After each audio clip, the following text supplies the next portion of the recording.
This podcast was produced by OAR FM Dunedin with support from New Zealand On the Air.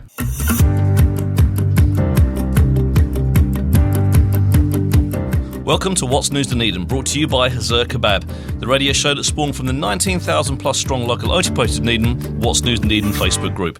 The group that's been put back into social media since 2020 with respectful out debate and a sense of humour. I'm your host Richard Knights. On today's show we talk to our wonderful guest Rebecca Tupu, group member and mental health supporter, who'll be telling us a bit more about themselves and what they do, as well as helping us look back at the posts that generated the most interactions over the past 7 days on the What's News Dunedin Facebook group. Those posts this week are the new dog-friendly water fountain in Bath Street, Elon Musk openly supporting far-right racists in the UK and inserting himself once again into another country's politics, and an opinion piece on Stuff asking if we are dumb to stay in Aotearoa. Welcome, Rebecca. Hello, how's it going? Good to have you on the show. Now, before we get started on the important news stuff, we do have our pun of the week, right? So what this is we have a Pun Day Monday post, and the best pun gets brought on the show to see if it kind of comes off the page. And Max Reed is our kind of reigning champ on that. He brings a pun pretty much every week, and he tends to get the most laugh reacts. And he pipped my one this week. So I'm actually going to do two this week because I want to do the one I did as well because I thought it was an excellent pun. Give it a go. So we'll give it a nudge. But Max's pun this week was, I met my first microbiologist last week. He was much bigger than I thought he would be. So I quite like that one, you know. And my one that I thought would win, and this gives a shout out to my mate Steph, who I work with at work, was what does Jeff Bezos do every night before he goes to bed? What does he do? He puts his pajamas on. See, I thought that would win. I genuinely thought that was going to be a winner, but Max beat me again. So I'm going to have to up my game for next week. So I'm going to be doing some serious pun exploration over the weekend. Yeah. Now, if you've ever listened to the show, anyone who's listened to the show before knows that we also do our 3 pop questions, right? So these are very important questions I ask you, all in fun, just to find out a little bit more about you as a person, right? Sure. So the first question is when you've got cream teas, you know, where you have a scone, you have jam, you have cream. Yes. What goes on first, the jam or the cream? The jam. Good answer.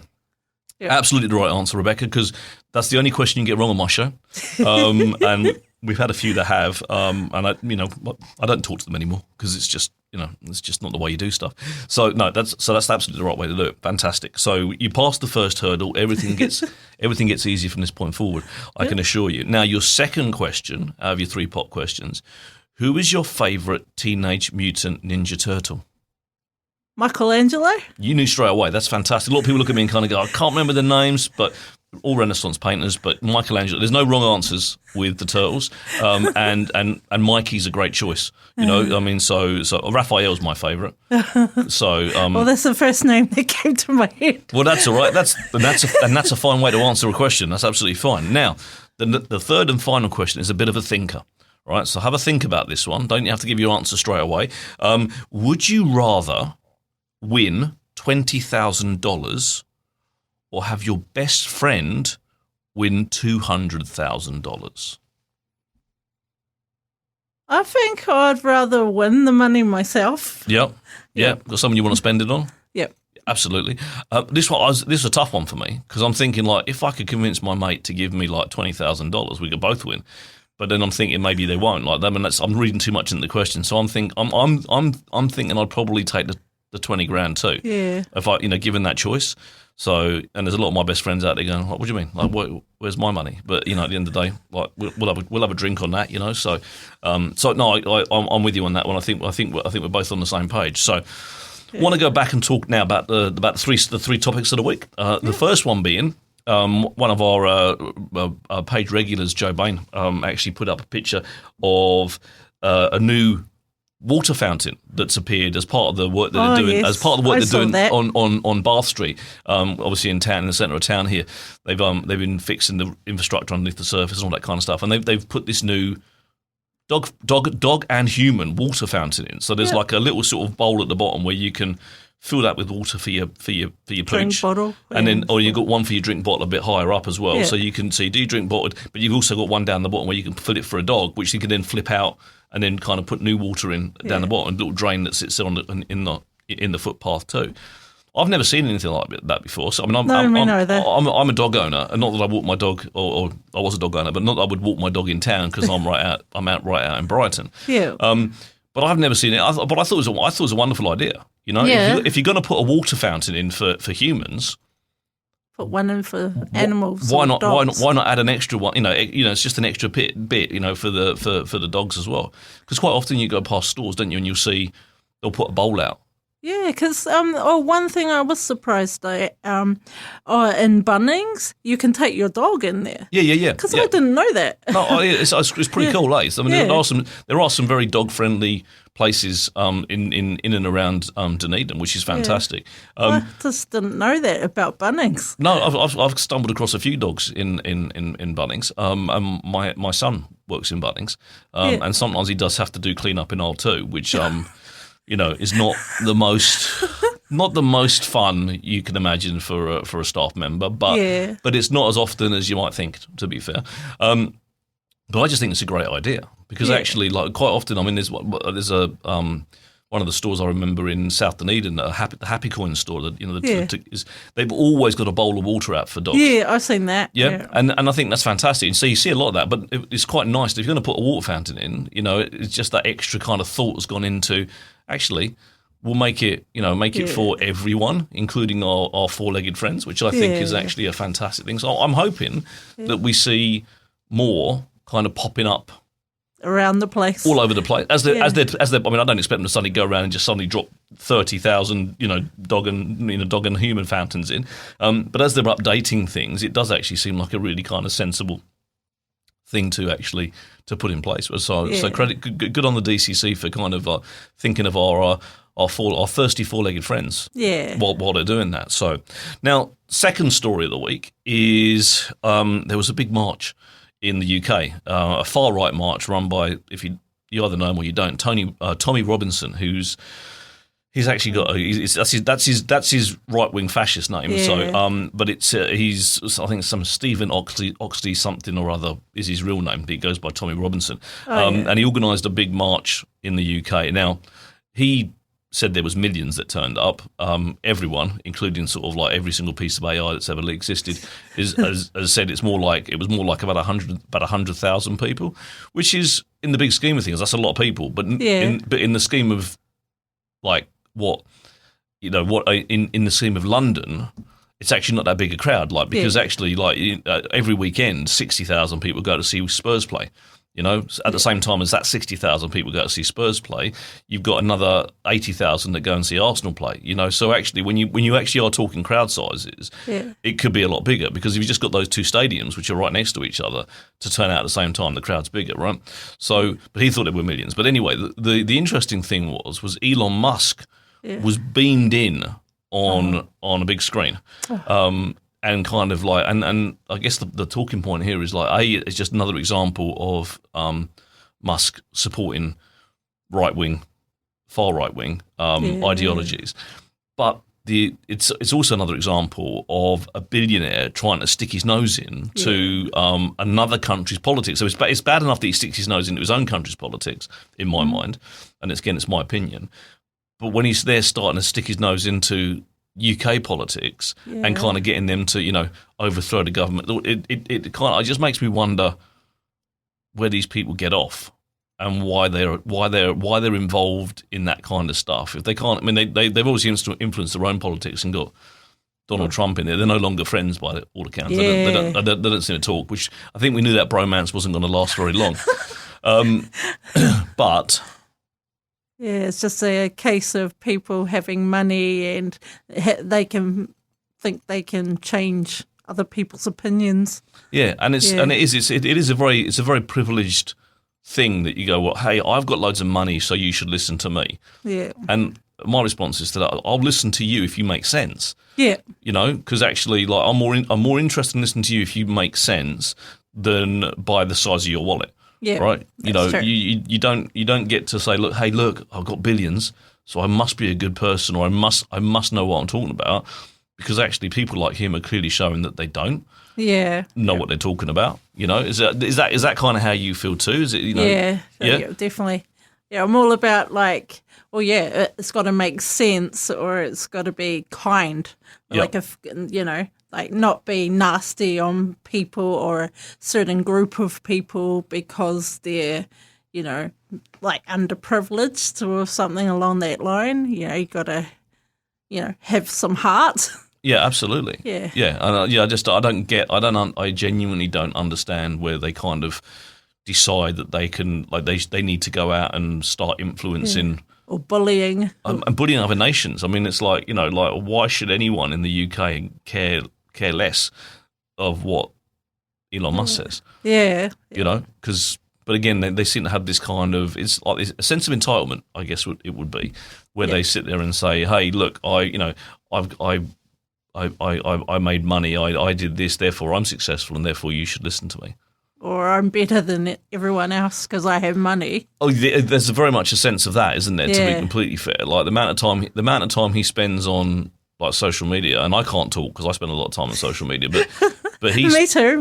Yeah, but he spends a lot more time than me actually sort of pushing his views on everyone that he possibly can. Yeah. And still no one seems to. Well, I don't know. Say no one seems to like him because there is that kind of sycophantic kind of following of oh, he's wonderful, that kind of almost brainwash kind of thing, because he must be amazing because he made money. I don't hold that same kind of opinions on people. Some of the poorest people that I know are genuinely some of the most inspiring, awesome, kindest, most intelligent, most generous people in the world. Yeah, for sure. And money can't buy them that. That's not something that's bought and sold at the at your local supermarket, for example. Oh no. Just turn up to Woolworths and say, hey, look, I'd like some kindness. I'd like some generosity, please. I'd like some intelligence. Put it in my basket, $3. It's on sale. And away you go. That's not how life works, is it? To be completely fair. So, but no, I just think mind your own business. If you want to be in politics, be in politics. Like, do you know what I'm saying? Yeah. If he wants to be a politician, go and do that, but don't use your money, nasty influence. Yeah, to try and politics somewhere else. But there you go. Anyway. Third and final topic of the week is the opinion piece that came out recently, and it sparked some other sort of follow-on stories. I think it was Verity Johnson who writes quite a lot of opinion pieces for stuff. Apologies if I've got her wrong, because I'm just doing this from memory at the moment. Yeah. But she wrote an opinion piece because there's been this news recently that we're losing something like 70,000 people every month, I think, basically to overseas. Like we've got a net migration, which is net number of people leaving the country over the ones that are coming in. So again, so many people coming in, so many people going out, and that net number of leaving, which is about 70-something thousand people a month, I think it is. Which is actually as high as it's been for a very, very long time. And then you see politicians talking about the brain drain. I think you see them talking about the skills drain, all those kind of things. So there was a piece by Verity that basically sort of said, "Are we dumb to stay?" And then kind of tried to give some reasons as to why people are leaving. And there's a lot of valid reasons why people are leaving. So. Yeah. Straight away, people go out on their OE, so people go away to other countries as kind of, that kind of coming of age kind of thing, and choose not to come home, so. Yeah, or people that go away and they still owe a student loan. Yep. Yeah, because, back in 2016, I remember my brother went to England for about 9 months. Yep. And, they were doing that student loan thing. And putting people in jail when they came back to New Zealand. Right. And I was like, hey, bro, you need to ring up IRD and tell them you're going away and when you expect to come back, because I don't want to pick you up from jail when you get back to Dunedin. Because they weren't telling people where they were going, and therefore they weren't paying the student loan while they were gone. Or making arrangements. Right, yeah, absolutely, yeah. Because, they're showing that they owe a ridiculous amount because, when you go away, it, doubles, triples or whatnot. Okay. Yeah. And so suddenly they kind of come back and they're like almost a criminal as soon as they walk out the airport because they owe money that perhaps they still owe the money, but they've made no arrangements to pay it back or tell people that I'm leaving, so that I don't have to do anything for this little period of time. Actually, I'll get it sorted when I'm back on home soil. Yes. So, but there's a lot. I mean, people are talking about going. There's the cost of living crisis. People are talking about the fact that they're going away, like to places, especially places like Australia, where apparently the grass is greener on the other side, and you can buy butter for cheaper than you can buy it here, and you can you get better wages and all those kind of bits and pieces. But I can talk for myself because I'm an immigrant to this amazing country. Yeah. Just literally in the last week, 15th of September, ticked over 15 years. So nice. Yeah, absolutely. So and I lived. People do the math now and work out how old I am. 38 years before that, I lived in the UK, right? Yep. So, and multiple places within the UK. Loved living in the UK. Absolutely adored it. Like a lot of people say they leave the country because they don't like it, right? I didn't leave the UK because I disliked where I was. Yeah. I thought I could see something that I might like a bit more. And then when I got here, absolutely, I found home, right? I found a place that sort of like that I've got an affinity with. That even as much as I love my hometown and my home people and my friends and family and all that kind of stuff, I feel a stronger affinity to where I am in the world right now than I ever have to anywhere else in the world, right? Oh, that's cool. I think so. I mean, that's not everyone's story, but that's mine. So in that regard, I kind of look at it and kind of go, I came here and I've seen something that I think is better, right? I wouldn't go anywhere else again. Like, I can't. I'm not looking around, kind of going, oh, Papua New Guinea, maybe that one's even better again. I'm not country shopping, right? I'm not at this point in time. But what I do feel is that people are doing it tough in this country, and there is a sort of grass is green on the other side kind of mentality sometimes, and you kind of go, oh, I'll just go to Aussie and just earn. But I don't necessarily believe that that's a better place to be. Yeah, because it does cost a lot more for things there too. Exactly. Yeah, because I was talking to my cousin in Brisbane, and she was like telling me she pays about $800 a year for her registration. Right. Wow. Yeah, or they don't have warrant of fitness over there. Right. Yeah. No. So again, like certain things like parking. I remember driving to Brisbane. I remember flying to Brisbane, jumping in a rental vehicle because we were driving down the Gold Coast. So it was another about an hour and a half drive down. We thought we'll stop for lunch.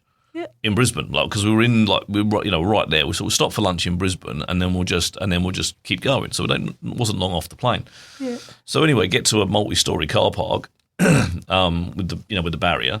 So I get to the car park. Yeah. Think I'll just pull in there, and there's a car pulls in behind me. So I can't not go in the car park now. And at this point, I've clocked the rates. Oh. Right. And I've looked, and literally my jaw has hit the floor because I've looked at the rates, and it's like $30, $40 an hour. Oh wow! To park in this car park. Oh my gosh, that's ridiculous. So everyone moans about the cost of parking here, but anyway, so I've looked at that and I've kind of gone, well, we're not paying that much. We're not paying the cost of lunch to park, to go and buy lunch. That's like, so I took my ticket. Yeah. I drove straight through the car park to the exit, put the ticket back in. I mean, literally, I've been in this car park for less than 2 minutes, right? Mm-hmm. And it cost me $25 to get out. Oh, gee. Because that was the minute. That was the half hour rate. It was $25. It was like $35 an hour. So but I literally paid $25 to go in, go out, not to park my car. And I'm looking at that, and that would have been 10 years ago. Oh, gee. So it's probably gone up since then.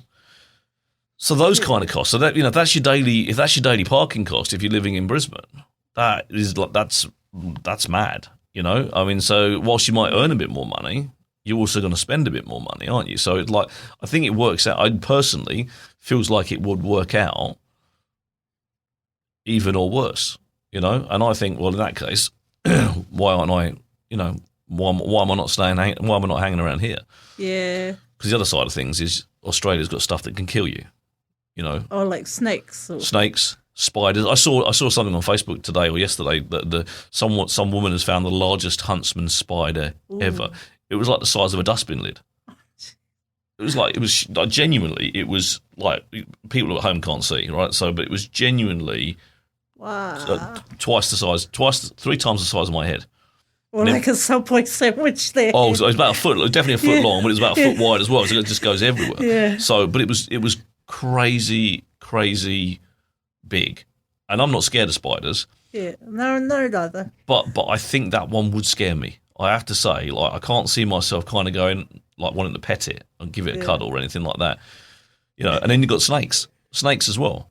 Oh gosh. So you got these bloody like brown snakes or whatever, like that can literally like just kill you there and then. Yeah. I'm not a fan of dying. I have to say no. If I'm given a choice, and that's one of the things I love about New Zealand is actually whilst it's got this wonderful wildlife, you've got this wonderful place to be. It's a bit like the UK. There's not actually anything that can kill you. Yeah, or unless, like, say, you had anaphylactic shock. Yeah, like unless you, I mean, like, yeah, absolutely. I mean, they're here, like so that could be a peanut, ultimately that could kill you. But I mean, or a bee sting or something. I had a bit of anaphylactic shock to a sting on a beach one time. I had no idea what stung me, but my foot just swelled up like a balloon. It was like 3 days, couldn't put a shoe on. I was up in Abel Tasman. I was doing a tour, and it was like, and then I stood on something, went, "Ow, that hurt." So I went and tried to sort of cooled it down in the sea, and then like for 3 days I had this big throbbing like giant foot, which just looked like it looked very strange. It's like my toes were like 4 times the size. Oh, jeez. I ended up getting I had to go to see a doctor in Fox Glacier because I was driving down the west coast and finally got to Fox Glacier. Had to go and see a nurse who just gave me some antibiotics and my foot's finally sort of stopped swelling, which was I'm giving you all my crazy stories today, Rebecca. Yeah, I was just thinking as well. I haven't been on the West Coast myself. No. See, that's on my bucket list. Oh, it's a beautiful part of the world. Yeah, for sure. Pancake Rocks, or I think it's Parakanui or something. Just an amazing place to be. They look like they're stacked pancakes. They genuinely, it's where the erosion has happened in between layers of sediment, and some sediment is softer than others, and some is harder, and it's just eroded away in such a way that it is genuinely stunning. Wow. And I drove. Where did I drive through? It was Haast Pass. We drove through Haast Pass when there was when it was absolutely tipping it down with rain. And there was like waterfalls over the road, so it was coming down, and all the water was coming down and going across the road, and it was really kind of like it felt like you were in like some kind of sort of like you were in a rainforest, but some kind of like Amazon jungle or something. Like, it felt like I was immersed in an Indiana Jones film or something as I was driving my car through. But it was just like wildly stunning. There was this like the weather was wild, but it was just everything was just like mad with it. It was thoroughly wonderful. So nice. we live in a wonderful part of the world, right? We do. We genuinely live. I've toured all around, but as part of holiday, not done so much since I got here, but done a couple of big sort of looping tours around New Zealand, and I recommend it to anyone. Unfortunately, some of us don't get out of our own backyard. I mean, we've got a fantastic backyard here in Tupu, Dunedin, but some of us don't, and there's actually so much more to see. Yeah, because I was so happy years back that when I went up to Gisborne, just driving up and catching the ferry over, and then driving up to Gisborne. Yeah, but it's just great that we can. It's like because the open road is just the open road here. You don't get stuck in traffic. Yeah, and that's the good thing. I come from a world where traffic ruins those kind of journeys because actually you're just kind of going like, if I don't hit traffic, I can do it in 4 hours. If I do hit traffic, it's going to take me 12, and ultimately you always hit traffic because there's just so many people around, So, but yeah, I'm a believer that we're dumb to leave, right? If we're going to answer Verity's question, are we dumb to stay? No, I think we're dumb to leave. Because my life here, for me, my whānau, my kids, my tamariki, my mokapuna, is I strongly know, I don't not just believe I know, is better than the life I could have given them somewhere else in the world. Yeah. Even if my expenses, even if my food bill, even if my insurance bill was cheaper, the life that I'm giving them, the actual quality of existence that I'm giving them, I believe, I know, is absolutely much better here in New Zealand. Would you agree with that? Yeah. Yeah, you don't have to agree with me. You can argue if you want. I mean, it's stranger things have happened. But it is. I mean, so I think Verity's wrong. I think you're mad to, but I can understand. I can understand why people. At the same time, I can understand why people are taking that opportunity to see if they can. I think a lot of them will come back. That's the other side of it for me. I think a lot of people kind of go. No, the grass isn't greener over here. Yeah. I'm gonna head back. Cool. Awesome. Right. Now, I want to talk about you. I want to talk about why you're here. I want to talk about the books that you've written as well, which is something I didn't know about you until I got you on the show. But before we do that, we are going to get a quick word from our wonderful sponsor. Have you checked out Hazur Kebab yet? It's your go-to for a delicious lunch, a tasty dinner, or anything in between. Order online to save time and pick up some delicious, authentic Turkish cuisine in just minutes. HazurKebabCafe.co.nz. Dine in or take away at 906 George Street. Do you like a kebab? Yes. Yes. Have you been to Hazur? No. On George Street, top end of George Street, opposite George Street Normal School. Oh no, I've driven past it lots. You need to stop and go in and have some food there because they are awesome.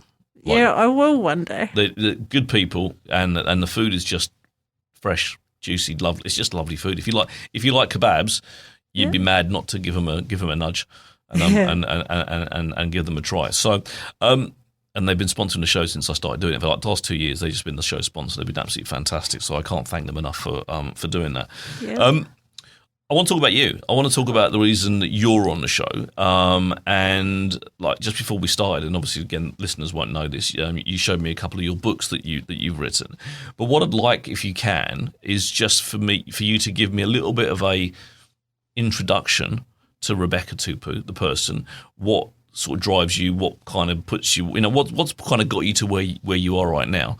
And then our listeners can kind of find out a little bit more about you, and then we'll go from there.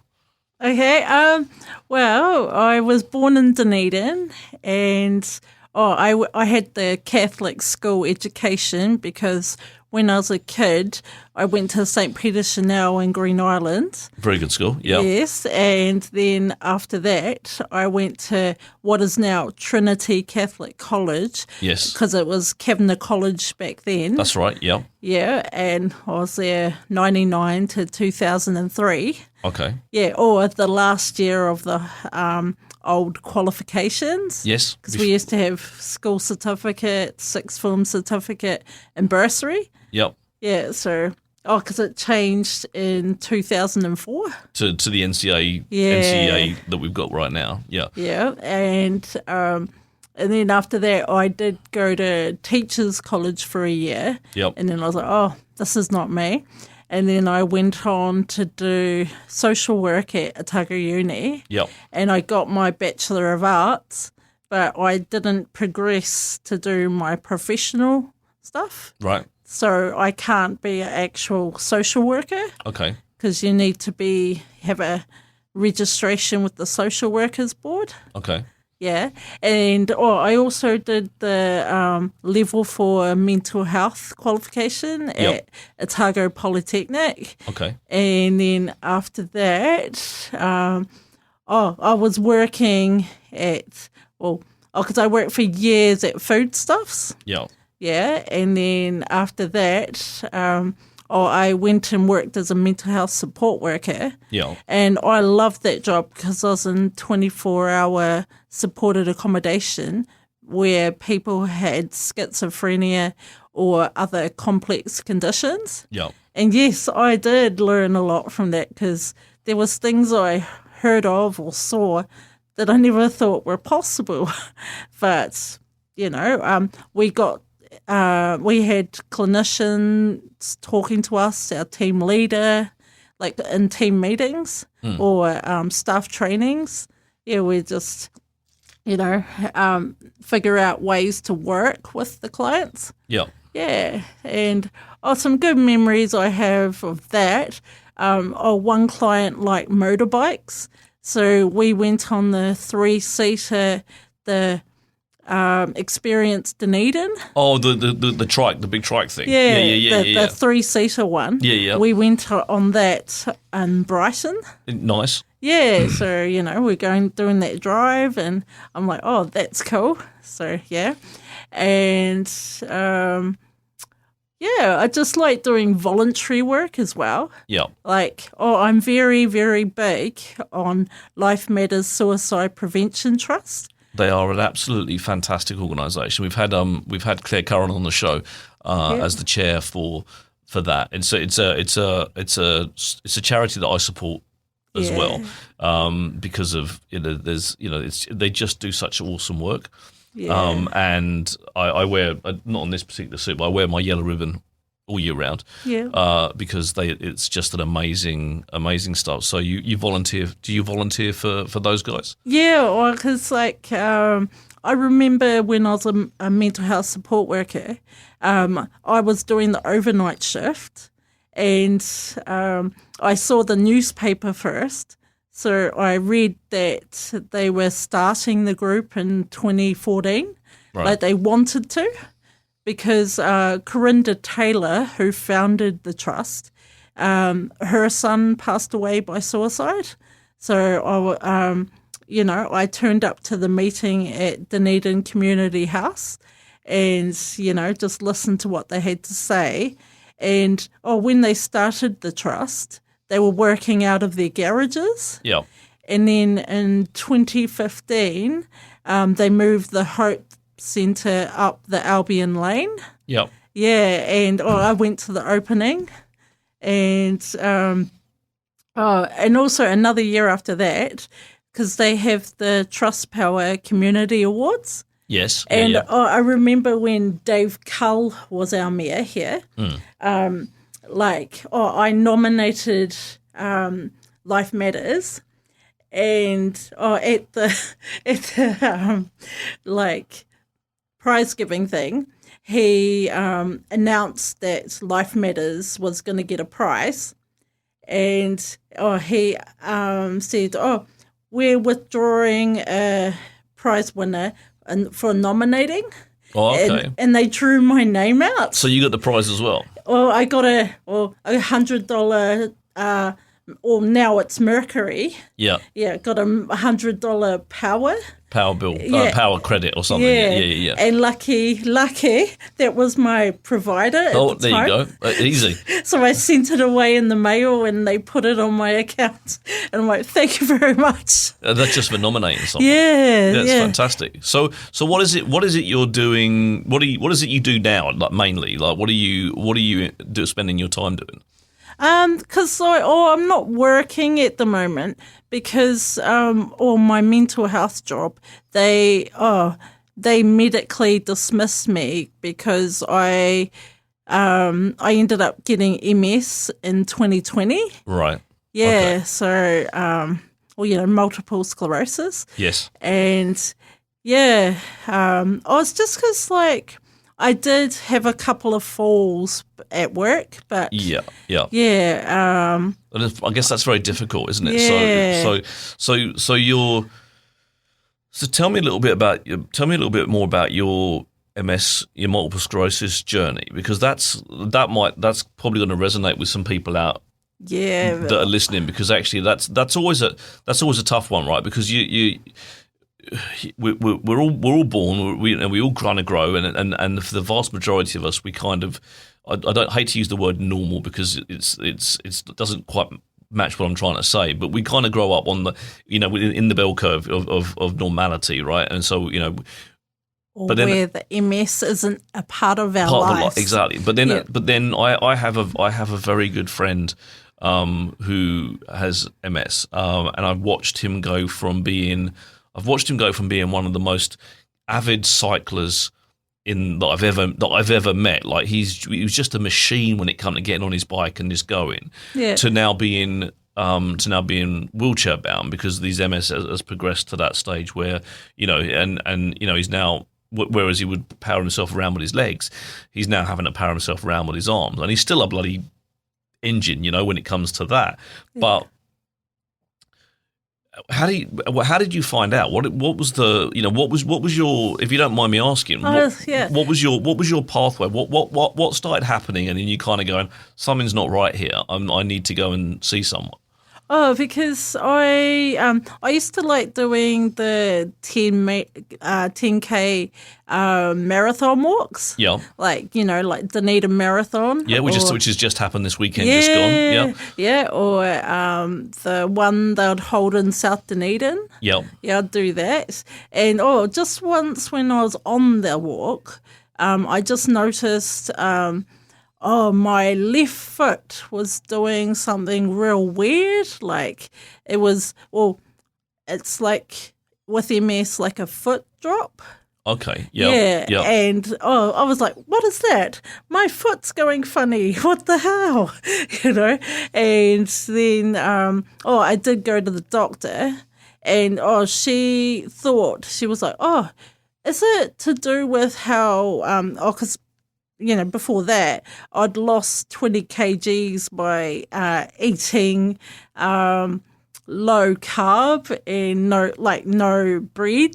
Right, and, yeah.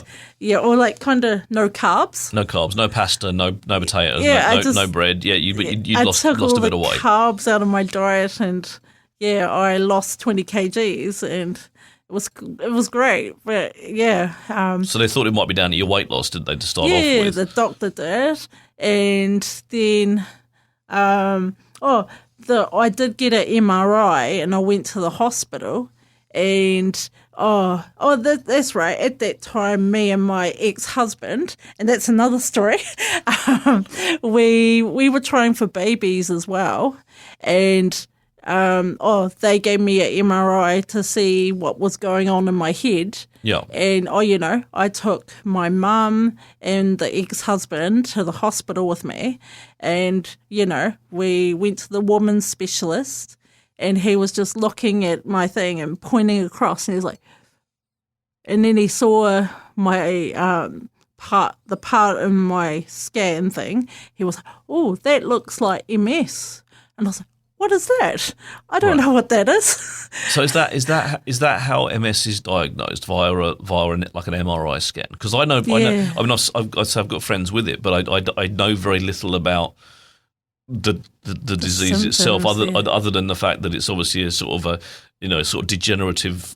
It gets worse and worse over periods of time, and and there's no cure for it, is there? No cure. No cure for it, and so we need to. There's a lot of good charities that are doing huge amounts of research. I'm sure our university is, because it's one of those places where they invest a lot of time. So you can detect. Correct me if I'm wrong. I'm hearing you can detect MS on a brain scan. Yeah, is that what they did? That's because I have to get yearly MRIs, right? And oh my gosh, with the hospital system at the moment, MRIs are backlogged. Yes, I've heard that. Yeah. Yes, and in the last couple of years, I had my MRI on a Saturday. And I was like, what? My Saturdays are for me.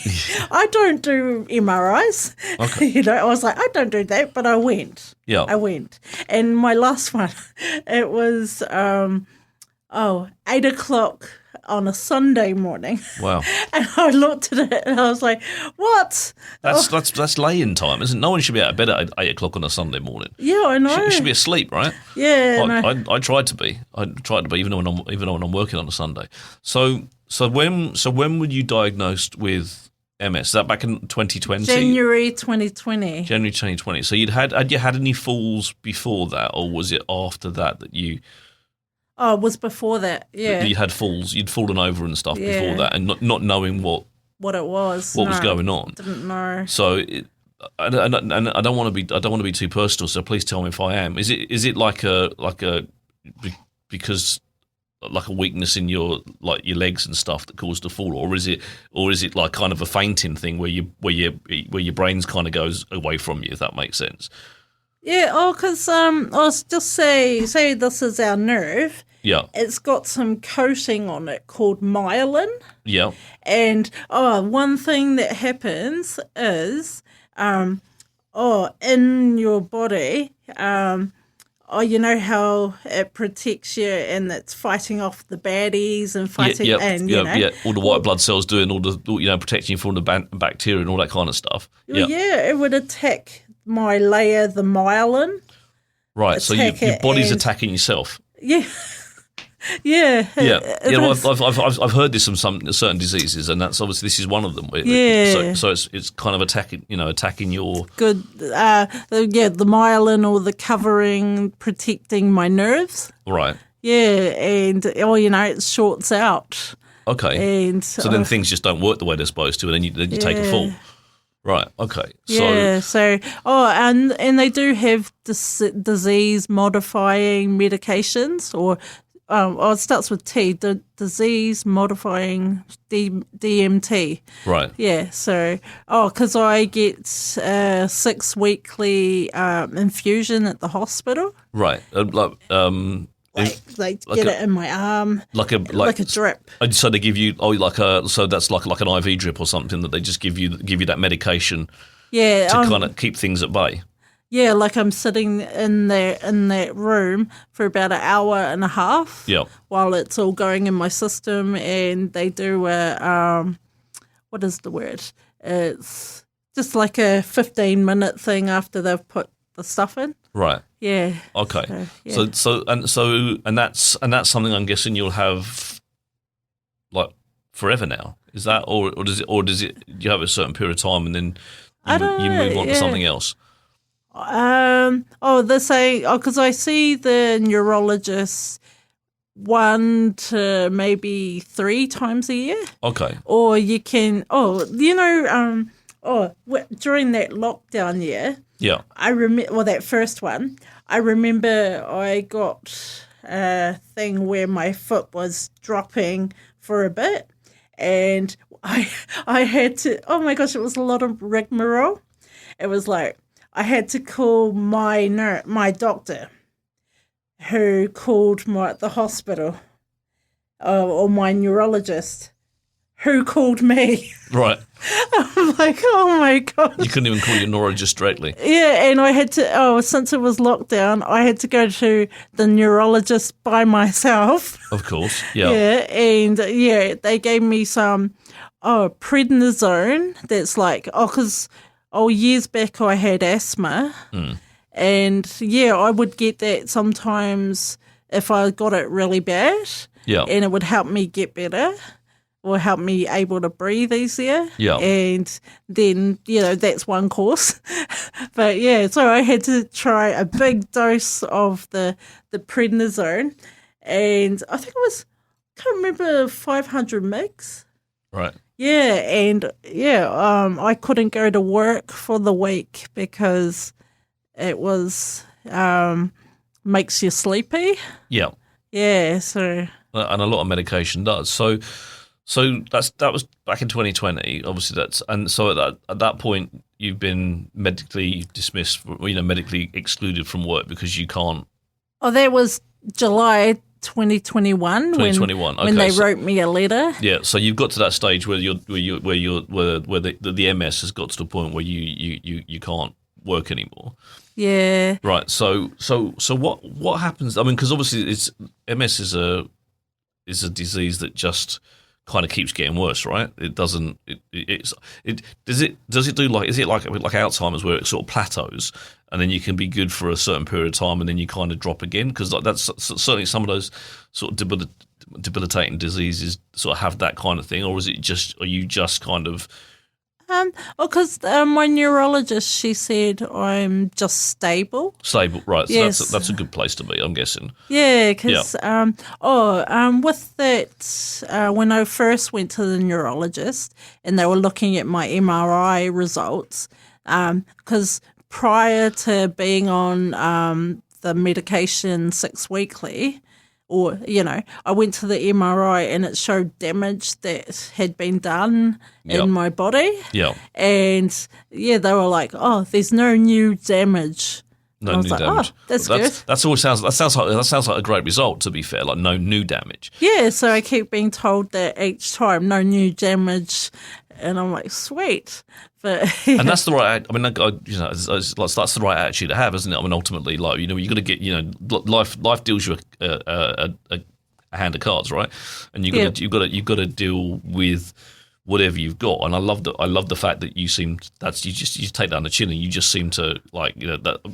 I'm a happy person. I'm dealing with my stuff, but I'm not gonna let that get me down. Yeah. Oh, because I guess it's just like, well, it's been in my head since I've been growing up. Like, I've always taught to keep moving, or have something to keep you busy. Yeah.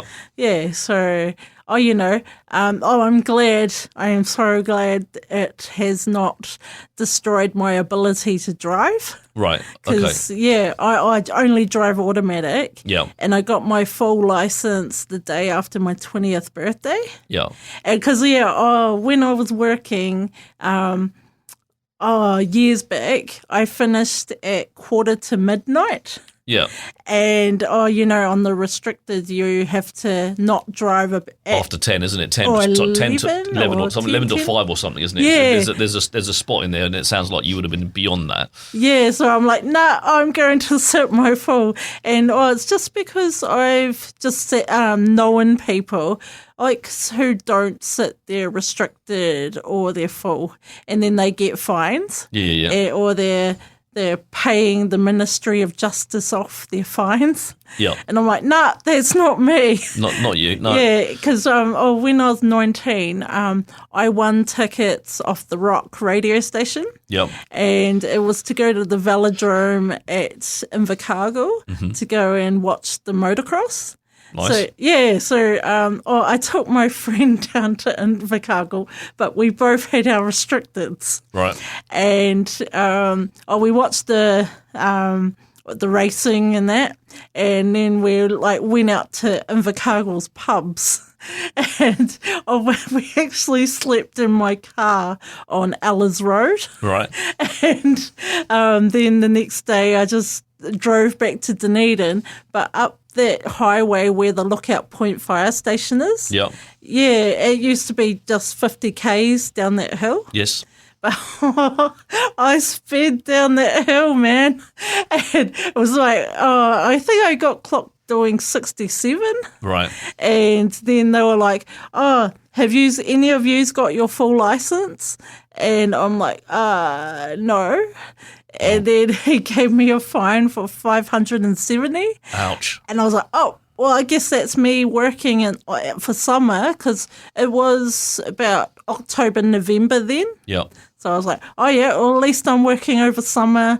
I can pay my police fine because, you know how you have to pay it all in one lump sum. Right. You can't just pay quarter of it or half of it.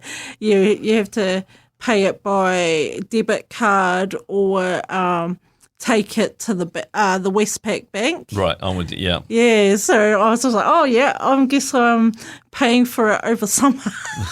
Well, at least you had a job to pay for it. Yeah. I want to come back to something I was thinking about in a second, but before we do, I'm just going to get another quick word from our wonderful sponsor.